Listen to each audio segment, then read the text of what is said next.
Our the LA Chargers make a really smart move. If you're new to the channel, we are Detroit Lions fans, but this channel is fully dedicated to the Chargers. And it's like, well, that's kind of odd. Well, we're Jim Harbaugh fans, but we followed him over to LA and loving everything that they're doing. So we know by now Dobbins is going to the Broncos. He was with the Chargers. He's going to the Broncos. So the move that the Chargers made was, I think, Dobbins, it's like you can't hate on the guy, and it's easy to be like, oh, he sucked. It's like, no, he was good. He's solid. He's only 26 years old, came back from a couple injuries. But is he really just going to be your dynamic running back that leads you? No. But you do have it now with Najee Harris. And then what you do at the end of the first round is you pick up a Marion Hampton. So this allows you to solidify that two-headed monster. You don't have to go after J.K. Dobbins and give him the money that he was looking for, even though it wasn't much. It was like $5 million. But you're just like, love you, man. Thanks for everything you did. He's gone. And the other thing that you didn't have to go after Nick Chubb. So Nick Chubb was available as well. He ends up signing with the Texans. Same thing, right? Ton of injury history. J.K. Dobbins, Chubb. Instead, you get Najee Harris, solid as a rock, and you're bringing a Marion Hampton. So that backfield, all of a sudden, there's a couple articles out about ranking the different backfields. Of course, you got the Lions, who've got the two-headed monster that they do. And then you start going down. The Chargers are a top 10 running back duo. We've talked about it on this channel a ton, how the NFL has shifted back, right? It was run the ball. And then it's like, we got to open this thing up a little bit. So it was spread you out.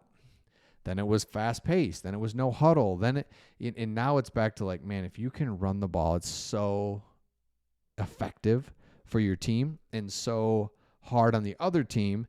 When you chew clock, it shortens the game, it shortens the other team's possession when you score, right? So you score, now they've got less possessions to get that.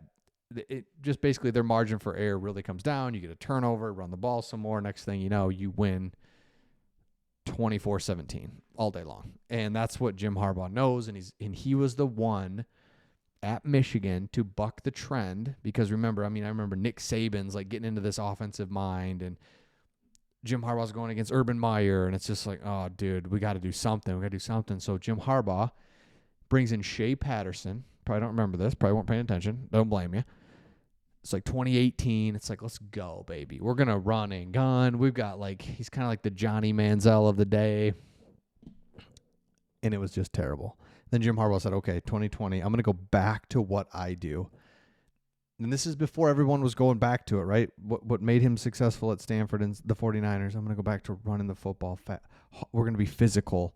We're going to play the right way. We're going to minimize possessions for the other team, and then we're going to get to the end of the game, and it's going to be 23-20, and we're going to win.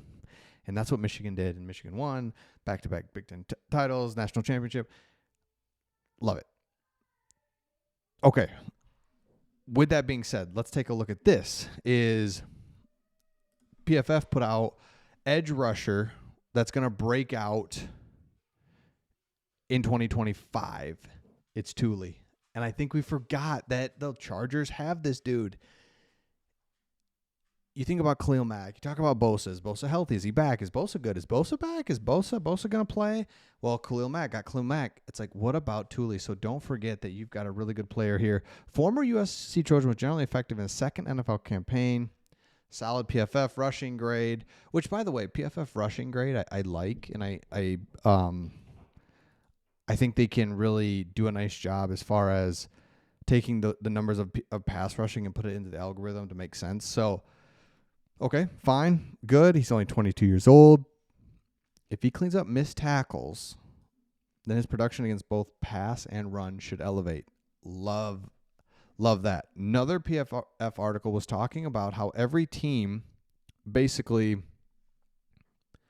why every team should be optimistic ahead of the 2025 NFL season. And before even looking at the article, it's like, well, okay, you got a coach, you got the quarterback.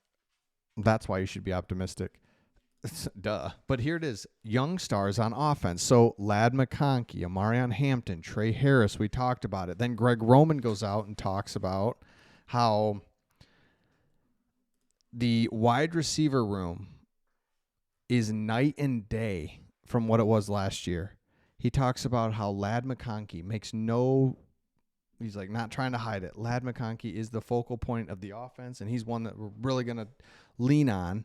But this year, we've got guys that we can go to if he gets double teamed.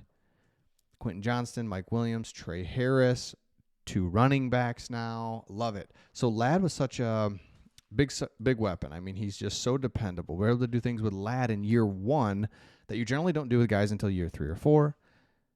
His football IQ, doing a lot of things different, options, stuff like that. Really looking forward to see him grow because our receiving core compared to last year is night and day.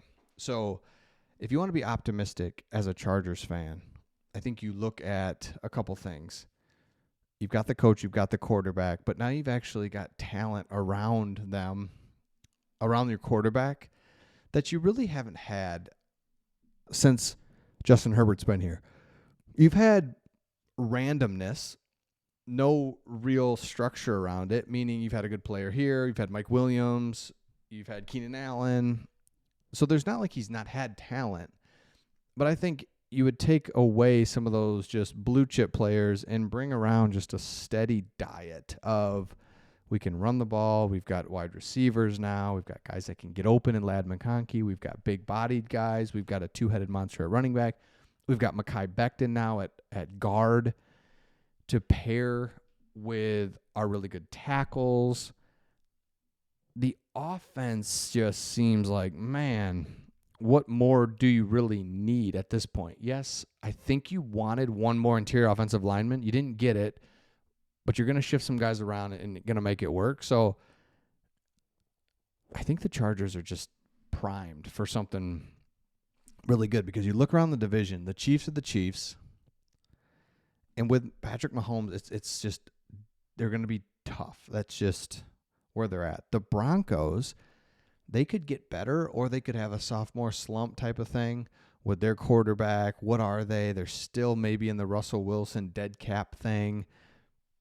I'm just not sure about the Broncos. And then the Raiders, look, it wasn't going to last forever. You knew that was really fun, that they were just really dysfunctional for the last couple of years, didn't have a coach or a quarterback. It wasn't going to last forever. They finally get a coach and a quarterback and turn that thing around like overnight. I mean, it's actually pretty amazing. And Pete Carroll, Jim Harbaugh, that's where it's just like, man, these dudes are incredible. Overnight, competent coach, competent quarterback. So it's like, okay. But still, don't know. Do they have enough talent? Have they had enough cycles to get some talent that they need? It's just wide open and can't wait to watch it. So let me know your thoughts in the comments, and we'll see all of you on the next one.